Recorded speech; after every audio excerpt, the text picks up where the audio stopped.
Allahumma salli wa sallim ala abdika wa rasulika Sayyidina wa maulana Muhammadin wa ala alihi wa ashabihi ajma'in. Ya Allah, semoga salawat dan salam, berkah dan nikmat senantiasa Engkau curahkan untuk hamba kekasih-Mu, untuk baginda Nabi kita Muhammad alaihi salatu wassalam, untuk keluarga beliau, untuk istri-istri beliau, untuk putra-putri beliau, dan untuk seluruh sahabat Nabi.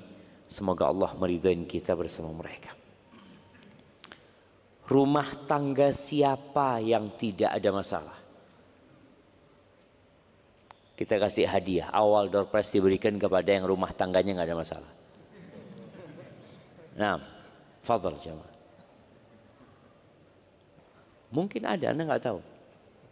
Rumah tangga siapa yang tidak ada masalah? Ahibati fillah. Di rumah Nabi alaihi salatu wassalam ada masalah. Bahkan Nabi alaihi salatu wassalam pernah menceraikan salah satu istri. Baik, siapa istri yang diceraikan dan kenapa? Nah, Hafsah diceraikan sama Nabi SAW. Kenapa diceraikan? Karena membocorkan rahasia.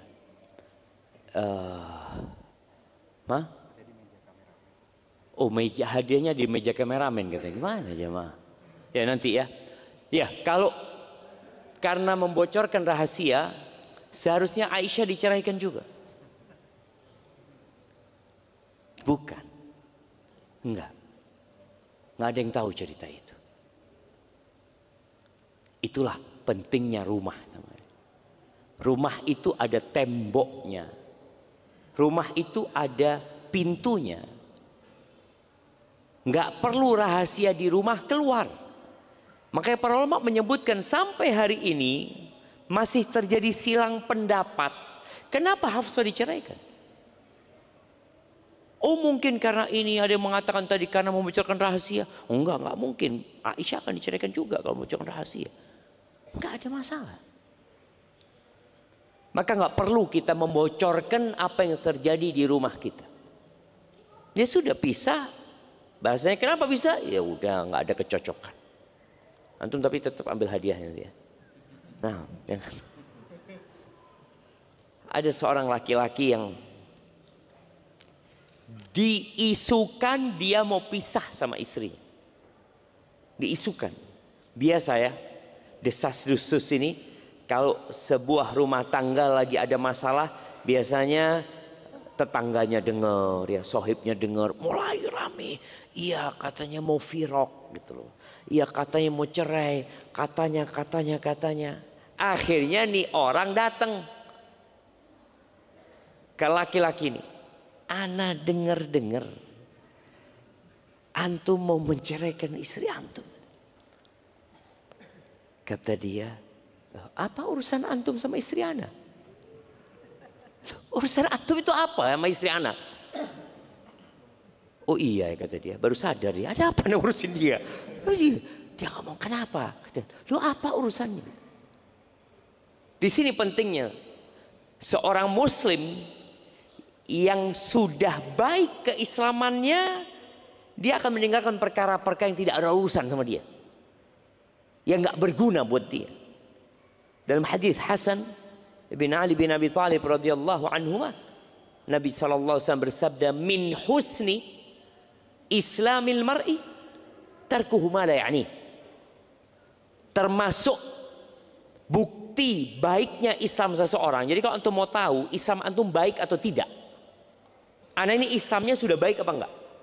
Dia meninggalkan hal-hal yang tidak ada manfaat, yang tidak berguna buat dia, yang tidak ada urusan dia di situ sebenarnya.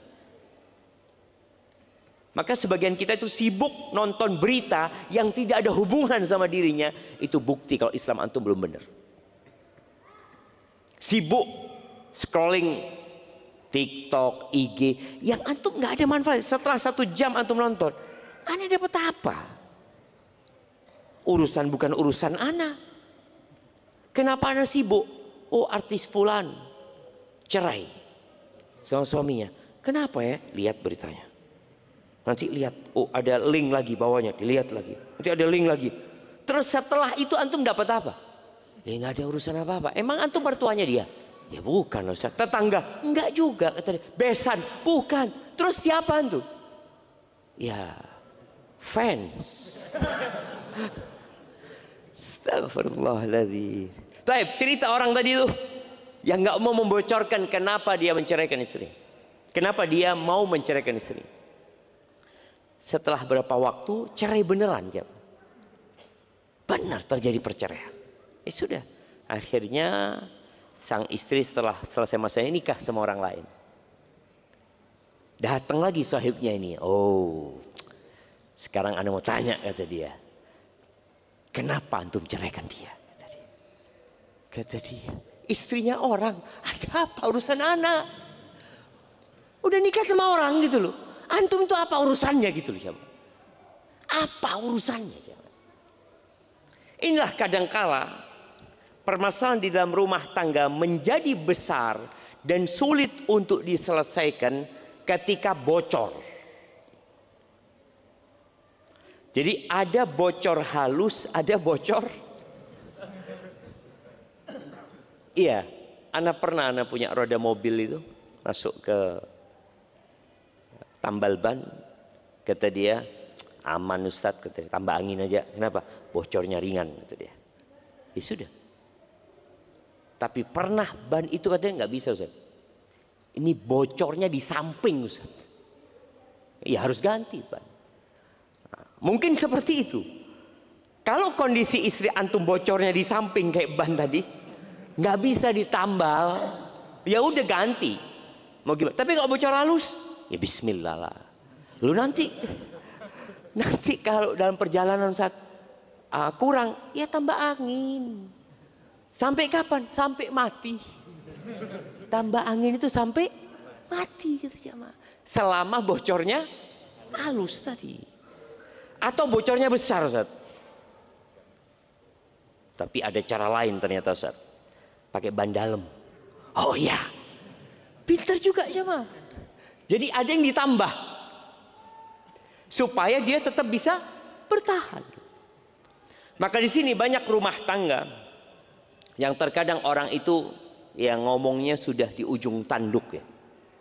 Rumah tangganya sudah di ujung tanduk kata dia.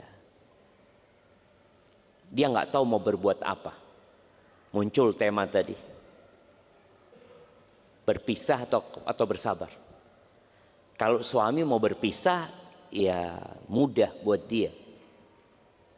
Dia tinggal ngomong sama istrinya, aku ceraikan kamu. Atau dia ngomong, udah engkau bawa baju-bajumu, engkau pulang ke rumah orang tuamu. Tapi apakah ucapan itu tepat atau tidak? Boleh jadi setelah dia keluar dari rumah ke tempat orang tuanya, padahal antum masih ingin balik sama dia sebenarnya. Antum melakukan itu hanya shock terapi sama dia, akhirnya nggak bisa balik karena mertua nggak terima. Maka dalam agama kita kalau engkau mau menceraikan jangan diusir, tetap di rumah. La tukhrijuhunna min buyutihinna. Ini adab dalam bercerai. Jangan kalian keluarkan mereka dari rumah-rumah mereka. Artinya kalau engkau mau ceraikan dia, ceraikan di rumah. Aku ceraikan engkau. Tak usah keluar rumah. Illa ayyatina bifahishatin mubayyinah. Kecuali kalau istrinya melakukan perbuatan keji yang nyata. Nggak mungkin serumah lagi udah. Atau mulutnya Ustaz, na'udzubillah. Nanti kalau dia tetap di rumah, anak-anak jadi korbannya nanti. Lebih baik dia keluar. Ada kondisi memang mulut istri mungkin yang nggak bisa dikontrol ya, yang na'udzubillah suka melaknat, mengutuk ya. Beda lagi ceritanya. Tapi tadi kalau engkau mau ceraikan, ceraikan di rumah, sudah biarkan sudah. Dia tahu dia diceraikan. Dan kita udah bahas ya tentang hukum perceraian. Di masa iddah istri yang diceraikan masih istri. Artinya istri nggak harus pakai jilbab di depan suaminya. Ya udah, dia buka, dia pakai make up ya, dia bersolek, dia pakai baju yang mini-mini di depan suaminya untuk godain suami, boleh nggak? Udah diceraikan, boleh nggak? Boleh, ketika tolaknya tolak raj'i. Tolak pertama, tolak kedua itu boleh. Jadi istri bebas seperti istri. Kalau sudah keluar iddahnya udah selesai. Tapi ketika belum keluar masa iddahnya dia masih istri. Ingat, tolaknya bukan tolak bain. Istilah tolak bain itu tolak yang nggak bisa rujuk. Tapi kalau tolaknya raj'i, silahkan. Maka dengan di rumah istri tahu aku ceraikan engkau. Jadi istri tahu aku diceraikan bang. Iya, engkau sudah aku ceraikan. Mulai malam ini engkau hitung masa iddahmu. Sudah. Suami pulang, boleh satu ranjang. Boleh. Istri punya hak sandang, pangan, papan, tetap nafkahnya dikasih. Selama istrinya tidak nusyuz. Sudah. Dikasih nafkah semuanya. Kemudian nanti harapannya ada rujuk ya. Harapannya boleh jadi setelah 1 bulan, setelah 2 bulan, dilihat istrinya kok Masya Allah ya. Kalau kemarin masalahnya dia diceraikan gara-gara sholatnya telat-telat umpamanya. Kemudian dia keluar rumah tanpa izin ini itu. Dilihat istrinya sekarang Masya Allah lebih sering di rumah, lebih sering ngaji, boleh rujuk. Tapi kalau istri yang tidak suka sama suaminya, istri bisa khulu. Ingat ya, khulu ini bukan gugat cerai atau cerai gugat. Khulu ini cerai gugat plus mengembalikan sesuatu. Jadi sang istri bukan mengatakan kepada suaminya ceraikan aku. Kalau ceraikan aku diceraikan sama suaminya, cerai bukan khulu. Tapi kalau khulu itu dia menebus dirinya.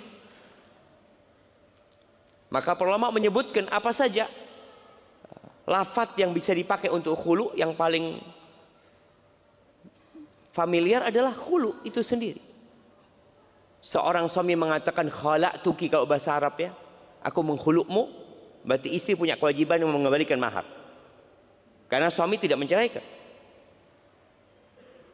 Atau sang suami ditawari sama istrinya, akhtali'u nafsi minka, aku menanggalkan dirimu, aku khuluk diriku darimu. Aku menanggalkan ya pernikahan ini, aku mau pisah sama engkau. Jadi ketika menggunakan lafaz khulu, maka di situ ada pengembalian yang namanya mahar atau apapun yang disepakati.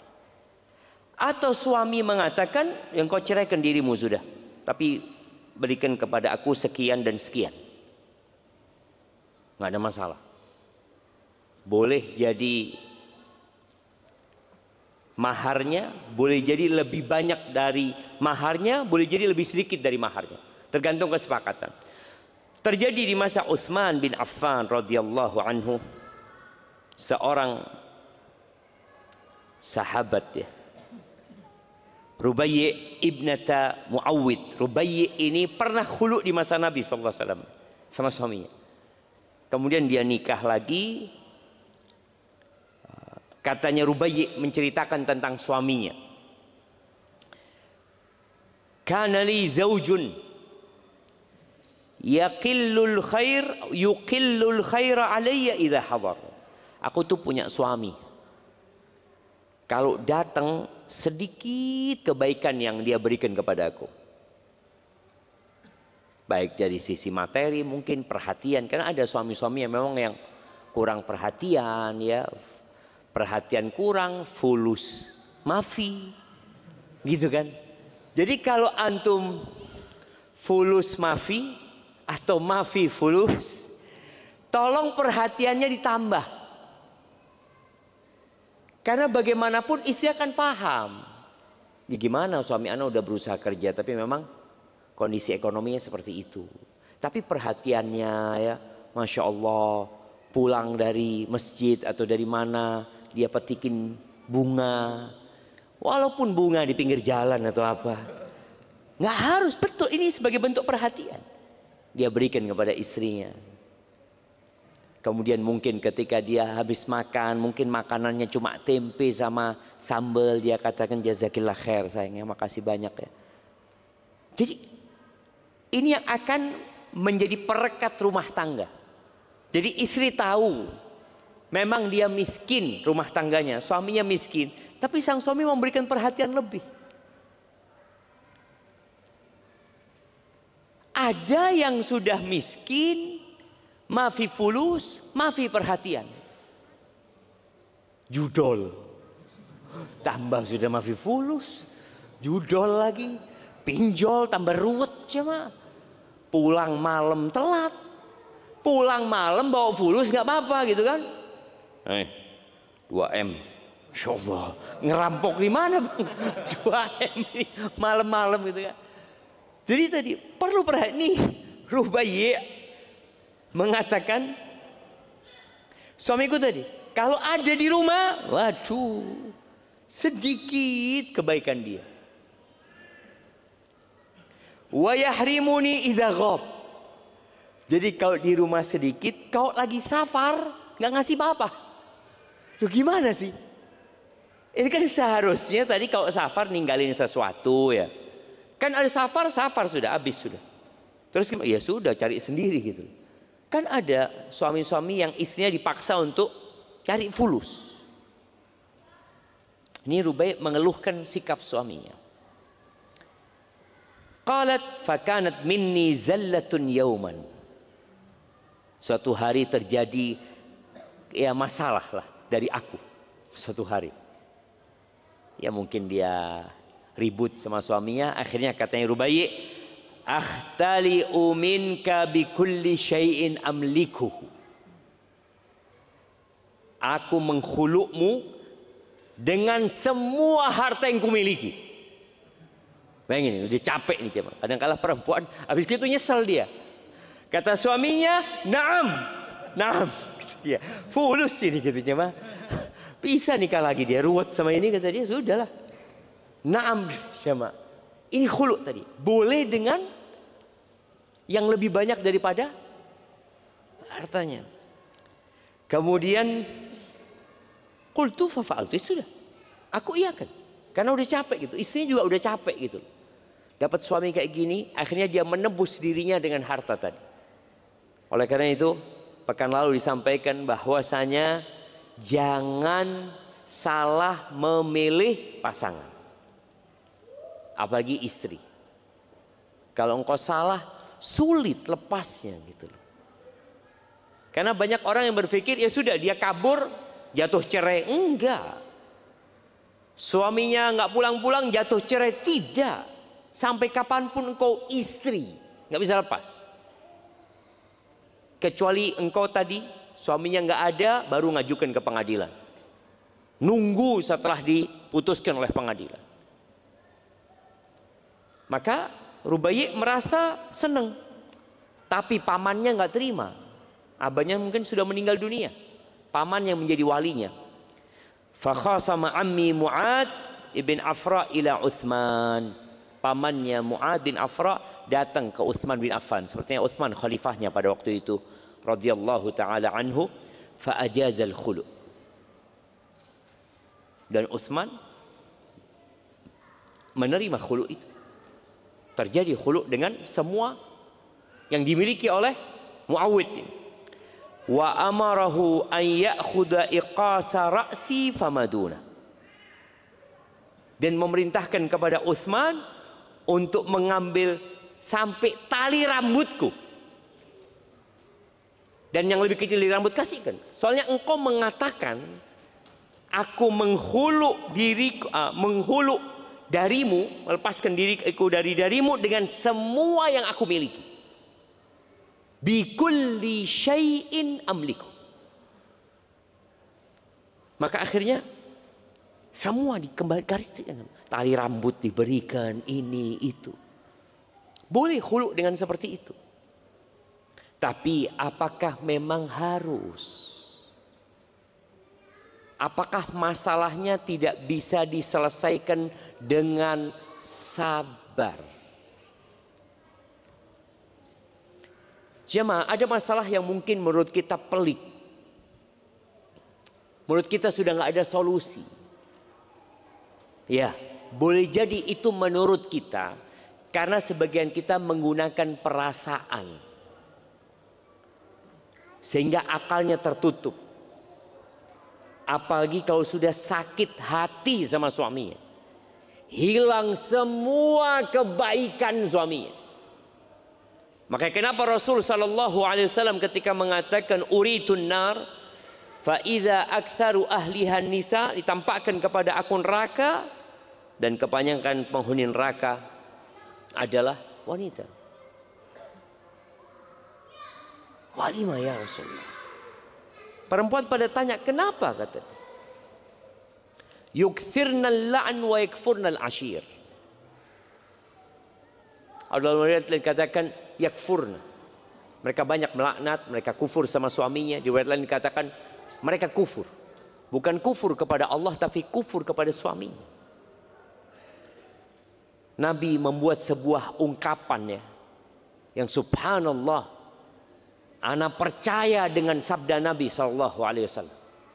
Yakin 100% bahwa banyak wanita yang kalau sedang sakit hati sama suaminya, padahal suaminya baik, sepanjang tahun berbuat baik kepada istri, tapi gara-gara satu kesalahan sang istri mengatakan ma raaitu minka khairan qat. Aku tidak pernah melihat engkau berbuat baik kepada aku sedikit pun. Tak pernah. Loh, berapa tahun kita berumah tangga? 12 tahun. Nggak pernah engkau lihat kebaikan dari aku. Nggak ada. Bener nggak ada. Kalau sudah sakit hati jemaah, nggak ada, bener-bener nggak ada jemaah. Pernah ada cerita seorang raja di Andalusia sana ya. Kalau cerita Andalus maka kita cerita duka. Cerita kesedihan. Hampir 800 tahun umat Islam di situ. Kemudian hilang, tidak ada. Jadi kalau antum ke Andalusia, ke Spanyol ya, ke Madrid sana, atau ke Valencia, ya ada mungkin bekas-bekas kejayaan Islam. Bekas kejayaan Islam yang sudah runtuh, udah nggak ada lagi. Apa penyebabnya? Sibuk dengan dunia. Ya, mereka sibuk dengan bangunan. Bangun ini, bangun ini, bangun itu. Ini ada seorang raja, suatu hari istrinya melihat orang kampung itu main lumpur. Antum tahu kalau lagi ada sawah ya, lagi nanam padi, sebelum nanam padi itu kan dibajak ya. Ngelihat gadis-gadis kecil itu pada main lumpur jemaah, lempar-lempar, senang mereka. Istrinya ingin jemaah. Bang, aku kepingin bang, kata dia. Waduh, gimana ya? Istrinya kepingin. Akhirnya dibuatkan lumpur dari coklat. Bayangin ya, kalau di Indonesia itu ada rumah coklat, ada istana coklat, ada apa? Ini lumpur coklat. Mandi istrinya di sana jamaah ya, bersama dayang-dayangnya ini tuh, wah bahagia sekali. Hari berputar, roda kehidupan berputar, kerajaan ini runtuh. Dan akhirnya sang raja dengan permaisurinya hidup gelandangan. Ya sudah, hidup di tempat pengungsian ya. Suatu hari ya terjadi kesalahan lah. Suami mungkin sama istrinya ngomong mungkin tidak enak. Marah istri. Mengatakan seperti yang disabdakan Rasul SAW. Ma ra'aitu minka khairan qat. Qat itu sama sekali jemaah. Nggak pernah aku melihat kebaikan di dirimu, sama sekali nggak ada. Suaminya, wala yaumul wahl, hari aku bikinkan lumpur buat engkau, hari itu juga bukan kebaikan. Sudah habis jemaah. Itu yang terjadi. Maka tolong para wanita jangan bermudah-mudahan. Imma dia gugat cerai atau dia minta khulu. Kalau gugat cerai kan tadi tanpa ada pengembalian mahar. Khulu ada karena suami nggak mau menceraikan. Tapi kalau suami yang menceraikan, sudah aku ceraikan engkau, selesai, jadi nggak ada khulu. Tapi kalau sudah suami nggak mau, kemudian engkau hendak menebus dirimu, silahkan, nggak apa-apa. Tapi jangan terburu-buru. Waktunya kapan? Bil yamin. Waktunya kapan? Kalau cerai, ini bicara cerai. Siapa yang bisa menyebutkan kapan waktu cerai yang sunnah dan diperbolehkan, dan kapan waktu cerai yang terlarang? Fadhal. Nah, ada mic yang bisa nggak ada. Type yang keras suaranya.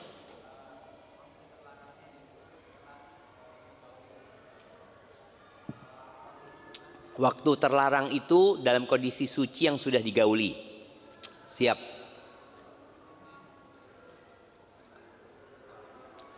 Waktu suci belum digauli. Ya, itu sunnahnya. Bolehnya kapan?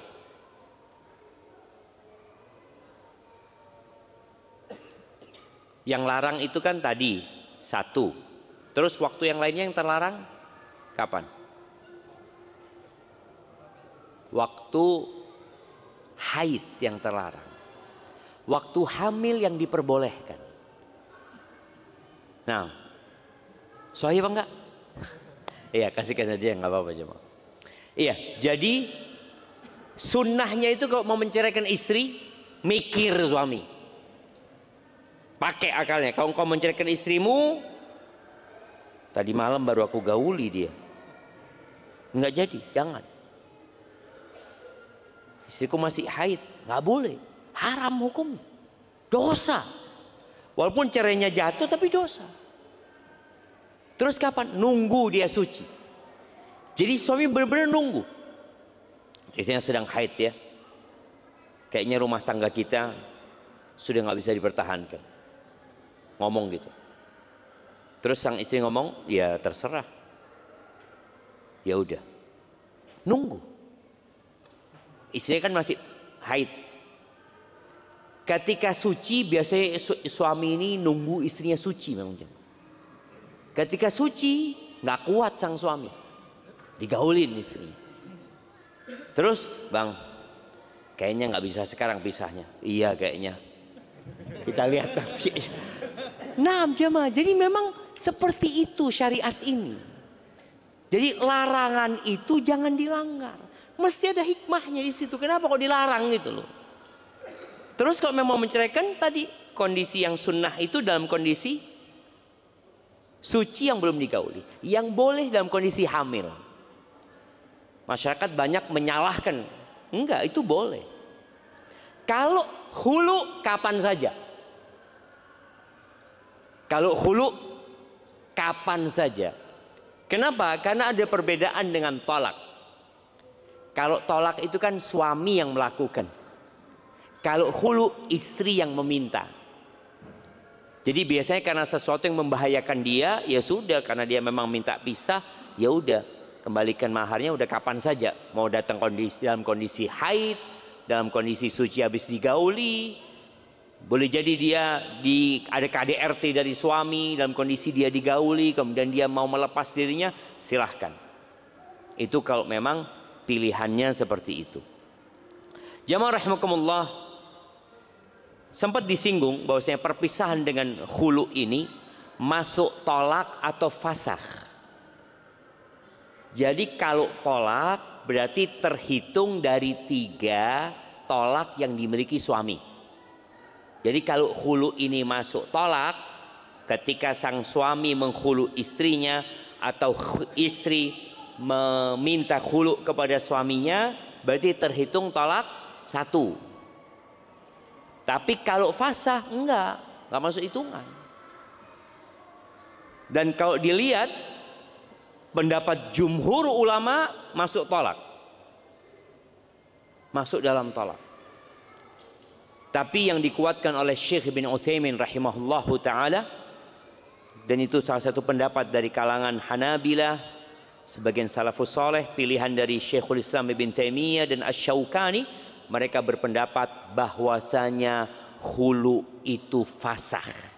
Fasakh itu artinya nikahnya dibatalkan, dipisahkan, jadi bukan tolak. Sehingga nanti ini akan berdampak kepada iddahnya. Jadi iddahnya khulu itu ada dua pendapat ulama. Jumhur mengatakan iddahnya seperti tolak, tapi pendapat yang mengatakan itu fasah enggak. Ditunggu sampai suci dia selesai. Barakallah. Jadi namanya istibra, memastikan bahwasanya dia enggak mengandung, dia enggak hamil. Itu aja. Setelah itu sudah selesai, dia boleh nikah. Barakallahu fiik. Kita dengarkan azan dulu.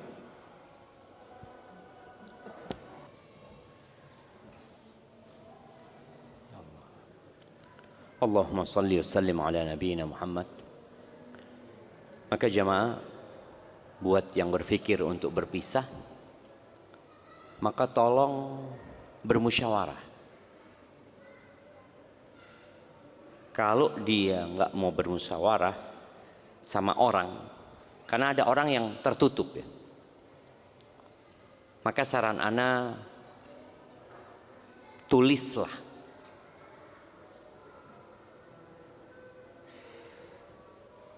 dampak-dampak negatif dari perceraian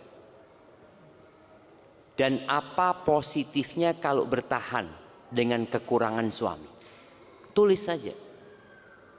Atau engkau tulis dulu kelebihan dan kekurangan suami. Tulis. Kadang-kala istri itu memang lupa sama kelebihan suami. Pernah ada seorang perempuan yang curhat, dia mengatakan suami anak gini, suami anak, suami. Terus anak terakhir ngomong, Bu, emangnya suami ibu nggak punya kebaikan?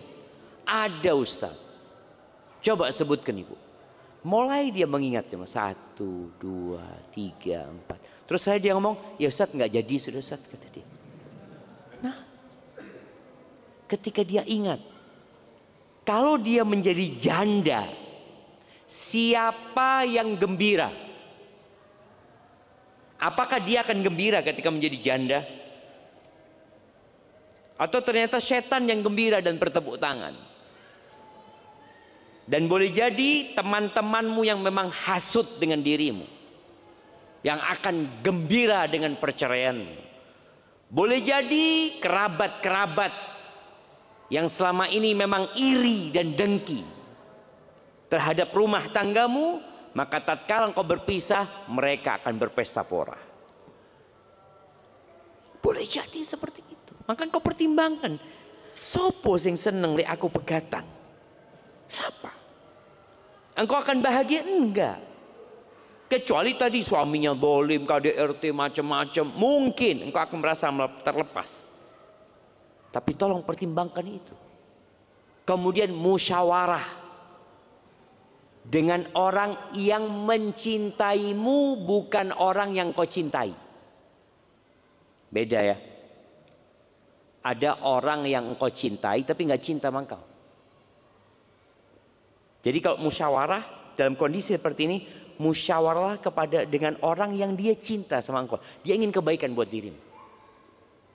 Tapi kalau aku cinta sama bibiku, sama kakakku, belum tentu kakakmu cinta sama engkau. Belum tentu. Maka kalau mau musyawarah tadi dengan kerabat, dengan orang yang dia cinta, yang dia ingin kebaikan buat dirimu. Kalau nggak ada, ya cari orang yang netral. Yang dia kalau ngasih masukan sesuai dengan syariat. Dan orang ini orang yang bijak. Setelah itu baru putuskan. Dan juga bagi suami. Kalau tadi engkau punya masalah dan engkau nggak kuat ya dengan sikap istrimu sehingga engkau ingin mengucapkan cerai, sebelum ucapan cerai itu keluar, engkau yang keluar dari rumah. Engkau yang keluar dari rumah. Karena boleh jadi engkau mengucapkan cerai itu tidak sesuai dengan akal sehatmu sebenarnya. Jadi kalau akalnya datang, enggak, seharusnya enggak berkaitan. Tapi udah engkau ucapkan gitu loh. Maka sebelum engkau mengucapkan cerai, sebelum keluar tuh kata-kata cerai, maka engkau keluar dulu dari rumah. Berangkatlah ke masjid, berangkat kemana. Setelah itu udah dingin, engkau pulang. Kayaknya memang aku harus ceraikan dia. Oh, fadhal. Setelah melakukan proses ya, seperti yang tadi disebutkan kapan menceraikan. Tapi jamaah, terakhir ya, ada perbedaan antara tolak dengan fasakh ini supaya kita faham kenapa Syekh Ibn Utsaimin lebih menguatkan pendapat bahwa khulu itu fasakh dan bukan tolak. Apa perbedaannya tolak sama fasakh? Tolak itu di tangan suami dan karena keinginan suami, dan dengan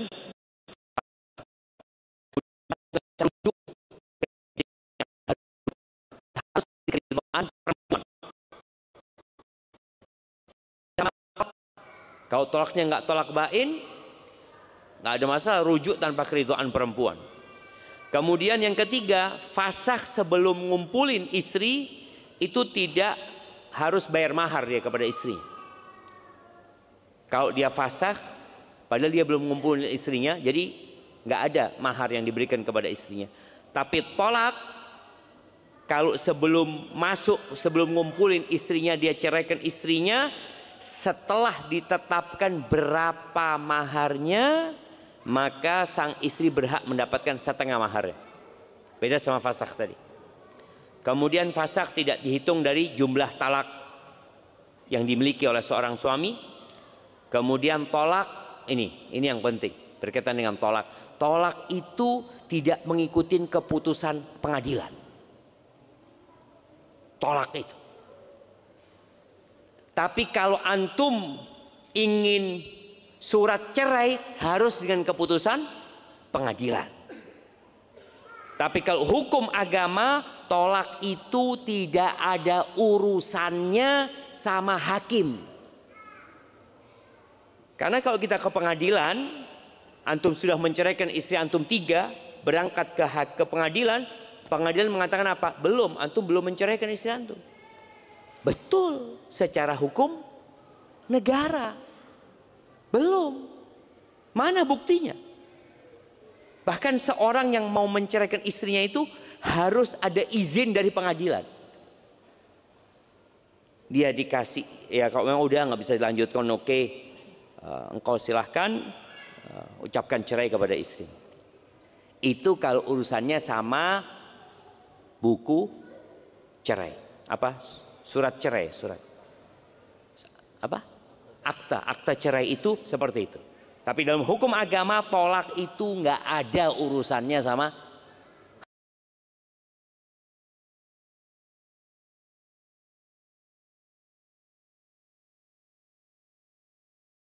jiddun wa hazluhunna jiddun. Ada 3 perkara. Yang seriusnya serius, yang humornya, guraunya serius. Sebutkan 3. Nah, ada hadiahnya. Mana yang mau jawab? Sebelah kanan belum ada yang jawab dari tadi. 3 perkara. Yang seriusnya serius, guraunya serius. Nah, fadhal. Nikah, talak, dan rujuk. Masya Allah, jazakallahu khair. Kasih, nanti ambil di kamera situ ya hadiahnya. Betul ada hadiahnya. Nanti jangan-jangan belum ada hadiahnya. Oh, udah kesini hadiahnya jamaah. Ya nanti diambil ke panitia. Taib. Jadi nikah nggak bisa antum main-main sama sahib antum. Nih yang mahasiswa ya. Dia mengatakan, aku nikahkan kau sama adikku. Terus qabiltu, saya terima. Lu ndak ada cuma gurau, udah ada gurau. Sudah saya terima gitu. Nah, kalau dia memang walinya ya, nggak bisa tapi nikahkan yang dia bukan walinya. Saya nikahkan engkau sama anak tetangga. Qabiltu. Apa teman tetangga? Nggak bisa. Jadi tadi nikah itu nggak bisa gurau. Seriusnya serius, guraunya serius. Tolak juga sama. Seriusnya serius, guraunya serius. Yang ketiga rujuk. Ngomong saya rujuk kamu. Bener bang? Wah, siapa yang mau rujuk? Kau sudah ngomong rujuk terjadi. Barakallahu fik. Jadi seperti itu ya. Ingat, kalau talak ini nggak ada urusannya sama pengadilan dan tidak ada urusannya dengan keridhaan istri. Oh saya nggak mau diceraikan, nggak ada urusan sama keridhaannya. Karena ini memang di tangan suami. Beda sama fasakh, nanti ada urusannya sama pengadilan. Atau yang khulu tadi, kalau dimasukkan fasakh, ini berkaitan dengan keridhaannya istri. Istri memang yang minta gitu loh. Kemudian fasakh itu tidak terjadi kecuali dengan sebab. Salah satu sebabnya adalah aib umpamanya. Laporan suami saya ini, mohon maaf, nggak bisa dia gitu. Nggak bisa apa? Nggak bisa sudah. Dia mengucapkan, ya sudah bisa fasakh. Ternyata suaminya impoten, umpamanya seperti itu. Atau aibnya ada di istrinya. Beda sama tolak. Tolak itu terjadi karena sebab atau tanpa sebab. Barakallahu fiik. Itu mungkin berkaitan dengan pembahasan kita. Ini ada pertanyaan yang udah masuk. Masya Allah. Saat suami saya itu baik. Sudah 23 tahun kami menikah, hampir nggak pernah dia bentak saya. Saya doakan suami saya yang berada di sini, Masya Allah ada di sini suaminya. Moga Allah bangunkan rumah di surga dan Allah masukkan ke surga Firdausil A'la. Ustaz, kalau saya berjanji ingin saling memandikan jenazah kami dan ini tandanya kami tidak boleh berpisah, apa ada amalan atau doa agar saya bisa bersabar?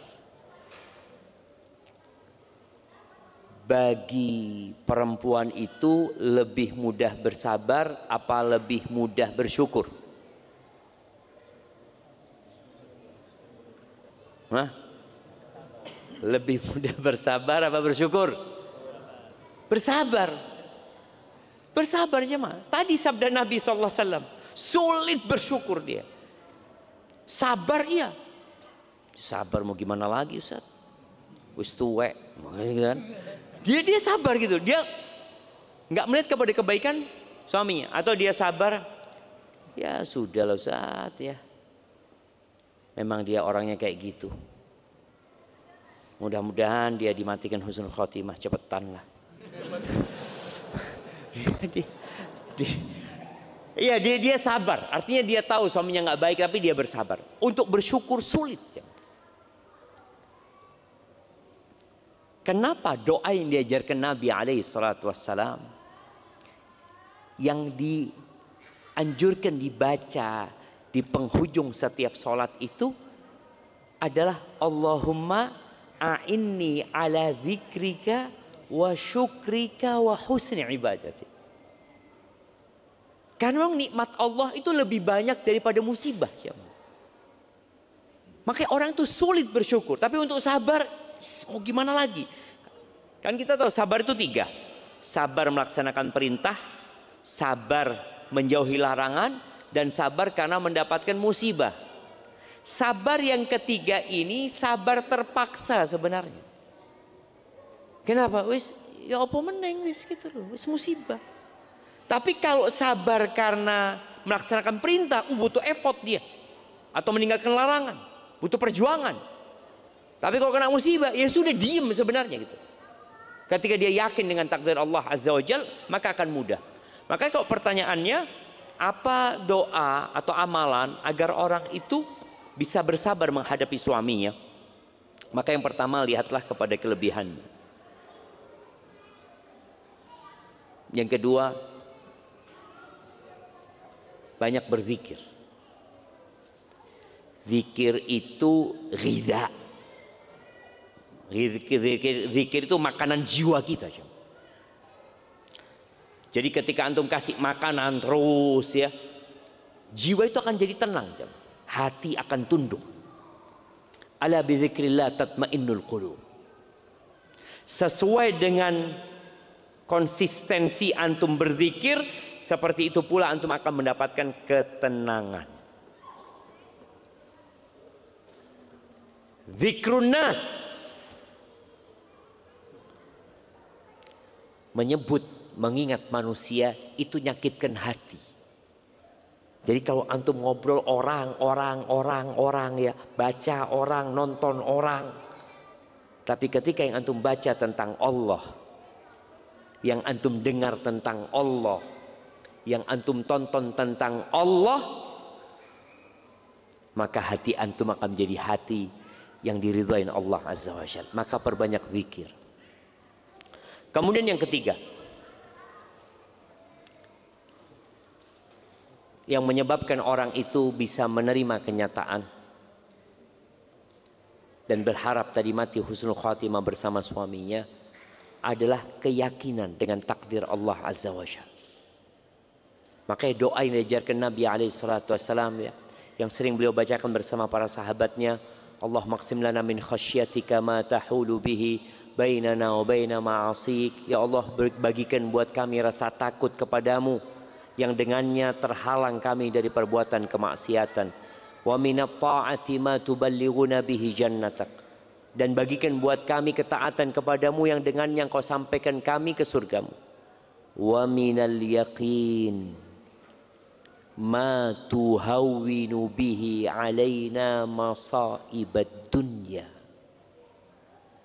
Dan berikan kepada aku keyakinan yang dengannya musibah-musibah dunia jadi ringan.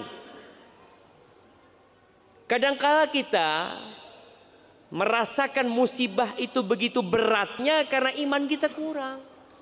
Ini takdir Allah. Sebelum engkau lahir udah ditulis. Dan Allah itu lebih sayang sama engkau daripada orang tuamu. Yakin Allah lebih sayang sama kita daripada orang tua kita. Dan yakin ketika Allah memberikan musibah, bala, itu karena cinta. Idza ahabballahu abdan ibtala. Kalau Allah cinta kepada hamba, Allah kasih bala. Yakin bahwasanya orang yang paling berat balanya orang yang paling soleh. Maka asyaddun nasi balaan al-anbiya. Orang yang paling berat balanya para nabi.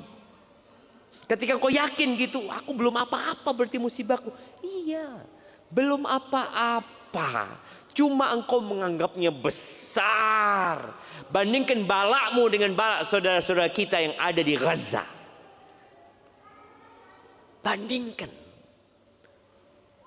balakmu dengan orang-orang yang terkena gempa, kemudian tertimpa bangunan harus diamputasi kakinya, kehilangan suaminya, kehilangan anak-anaknya, kehilangan pekerjaannya, hidup cacat seumur hidupnya. Bandingkan, oh, belum apa-apa. Tapi yang menyebabkan orang itu jadi nggak sabar melihat ke atas. Oh, fulana enak hidupnya, fulana seperti ini, fulana seperti ini. Engkau balak terus hidupku. Nah, itu gara-gara tidak melihat kepada yang di bawah. Jadi kalau bicara amalan, mungkin itu beberapa amalan yang perlu dilakukan. Dan doa minta sama Allah supaya dimatikan husnul khatimah. Jadi kita perlu minta bagaimana rumah tangga kita dijaga. Di antara doanya adalah Rabbana hablana min azwajina wa dzurriyyatina qurrata a'yun waj'alna lil muttaqina imama. Barakallahu fiik. Semoga rumah tangganya dijaga semuanya. Assalamualaikum warahmatullahi wabarakatuh. Ustadzuna, ada 2 pertanyaan. Jika bersabar dan bertahan dalam pernikahan namun terzalimi karena istri tidak melayani lahir batin apakah saya berdosa atau berpahala? Berat ini jemaah. Istri tidak melayani lahir batin.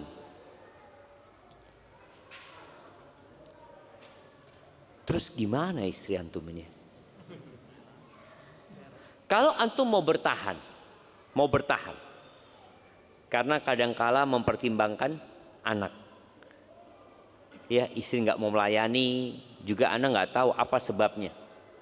Kadangkala ada suami-suami yang pernah melakukan kesalahan sehingga istrinya akhirnya ilfil ya, udah lagi nggak sama suaminya, nggak mau ini itu ya, maka bersabarlah antum.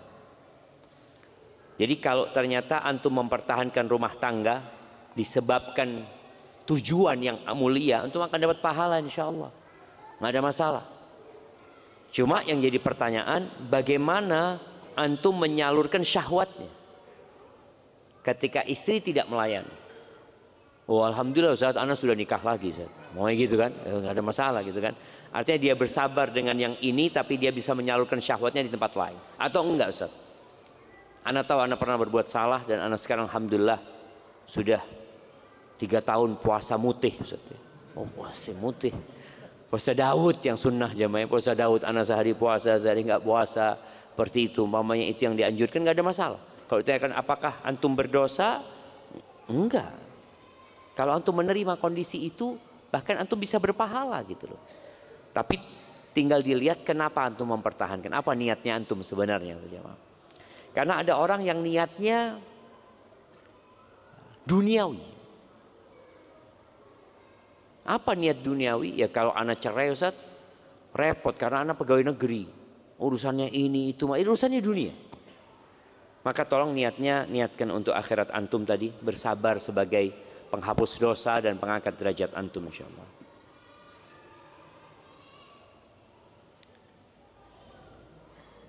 Bagaimana, apakah ada doa khusus untuk bisa punya rumah di Rabbani ini dan bisa bertetangga dengan Ustadz? Antum tanya dulu sama yang tinggal di Rabbani ini. Ya, jadi kalau antum mau beli sesuatu, perlu memastikan terlebih dahulu. Yang pertama memang tetangganya. Dimanapun ya. Belum tentu antum tetanggaan sama anak nggak pernah ketemu anak juga gitu kan. Wah, anak ternyata di sini harapannya tetangga sama Ustadz, ketemu Ustadz sebulan sekali gitu loh. Hasan jadi mahasiswa STDI, insya Allah tiap hari ketemu anak. Dari mana? Barakallahu fikum. Jika setelah talak 1 dan 2 lalu suami ingin rujuk, apakah harus ijab qabul kembali antara suami dan wali dari istri? Bagaimana ketentuan rujuk yang benar? Jazakallah khairan. Iya, apabila talak 1 dan 2 dan belum selesai masa iddahnya, maka tidak perlu nikah baru. Yang perlu ya suami merujuk. Merujuk bagaimana? Ya dengan ucapannya, saya rujuk kamu. Sudah, kita udah rujuk.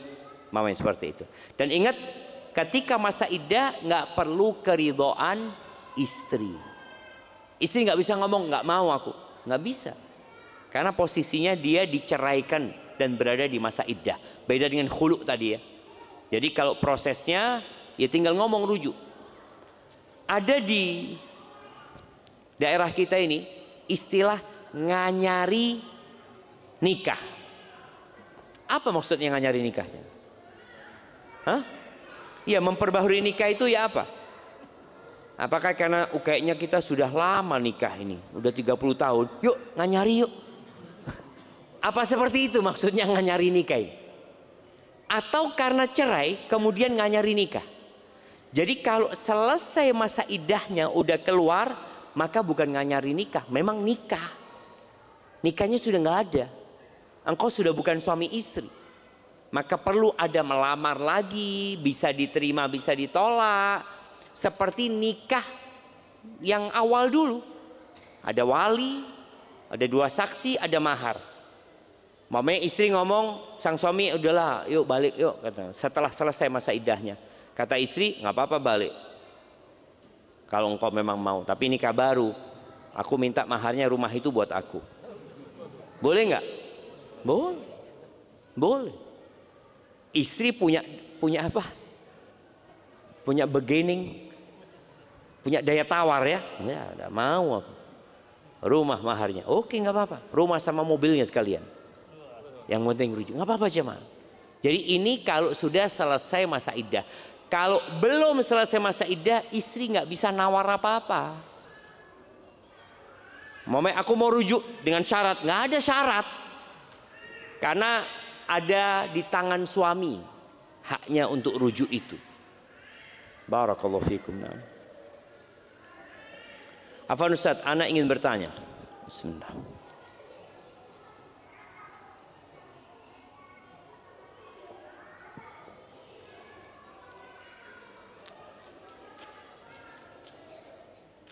Seorang suami, dia tidak menafkahi istrinya selama 3 bulan. Dan bahkan lebih, Ustaz. Gimana hubungannya? Apakah seorang istri boleh minta cerai? Syukron. Iya, berkaitan dengan istri yang suaminya tidak memberikan nafkah. Ada pilihan buat istri. Yang pertama, istri tetap melayani suami dan semua kebutuhan untuk hidupnya itu dihitung utangnya suami. Mamanya 1 bulan butuh biaya hidup 3 juta. 3 bulan nggak ngasih nafkah, berarti suami punya utang berapa? 9 juta. Istri tetap melayani suami. Itu pilihan pertama. Pilihan yang kedua, istri melayani suaminya tetap dan menghitung nafkah itu sodakoh dari istri kepada suami. Jadi nggak dihitung utang, hitung sodakoh. Yang ketiga, istri boleh tidak melayani suami. Nih para suami, kalau engkau tidak memberikan nafkah kepada istri, jadi nafkah dari suami ke istri itu beda dengan nafkah dari suami ke anak, dari suami ke orang tua.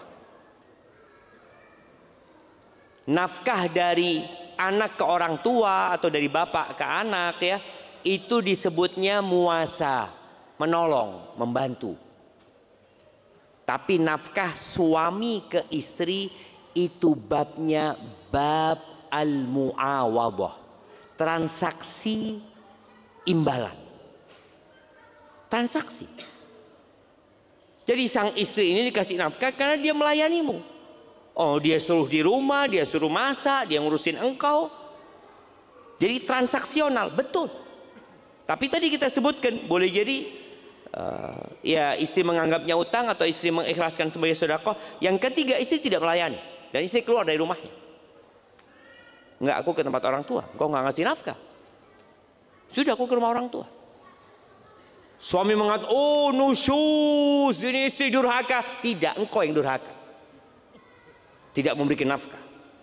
Maka pentingnya belajar supaya semua tahu mana hak dan kewajibannya.